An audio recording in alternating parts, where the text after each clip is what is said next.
अहो कशाला नावं ठेवता मराठी पोरांना.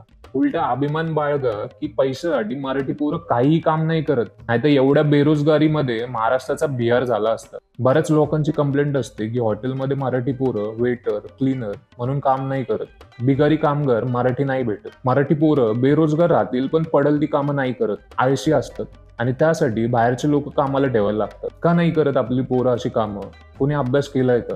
तर कारण ऐक मित्र, जिथे जीव पण जाऊ शकतो ना, अशा सगळ्या कामांमध्ये आज मराठी पोरं अग्रेसर आहेत. जसं आर्मी, पोलीस, फायर ब्रिगेड, आपत्कालीन रेस्क्यू टीम, तसेच एव्हरेस्ट वीर. कुठे काही इमर्जन्सी आली ना, तर आपल्या जीवाची पर्वा न करता मराठी पोरं पुढे येतात. मराठी पोरं जोखमीची कामं पत्करतील, पण जिथे स्वाभिमानाला ठेच पोहोचू शकते अशी कामं कधीच नाही करणार. त्यामुळे किती प्रॉब्लेम आले ना, तर तुम्हाला मराठी माणूस टेबल पुसताना कधीच नाही दिसणार. आणि हे सर्व होत आहे आपल्या रक्तातील DNA मुळे. कधी कधी ना वर्तमानात जगत असताना आपल्याला भूतकाळाचा पूर्णपणे विसर पडतो. अहो कोण आहे मराठी माणूस? त्याला कधीच कोणाची किंवा कसलीच गुलामी सहन नाही झाली. अजून पण बाहेर देशांमध्ये मराठ्यांच्या लढायांचा रेफरन्स घेतला जातो. आपला गनिमी कावा म्हणजेच आजकालचा गोरिला वॉरफेअर स्ट्रॅटेजी, जी आजकालच्या सगळ्याच युद्धात वापरली जाते. अहो मराठी माणूस खूप मोठा योद्धा राहिलेला आहे आणि तोच DNA आपल्या रक्तात आहे.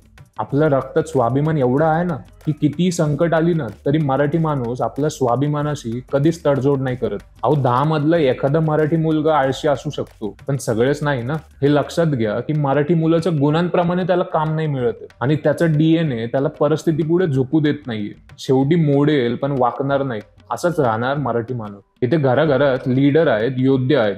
मराठी माणूस बिबट्या आहे, बिबट्या. चपळ आणि ताकदवान पण.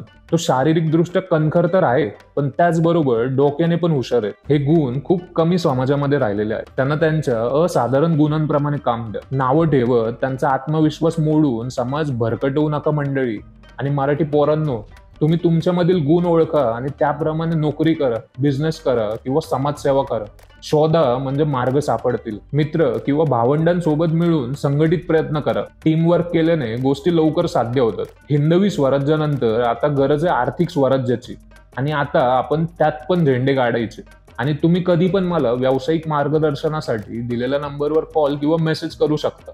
जय शिवराय.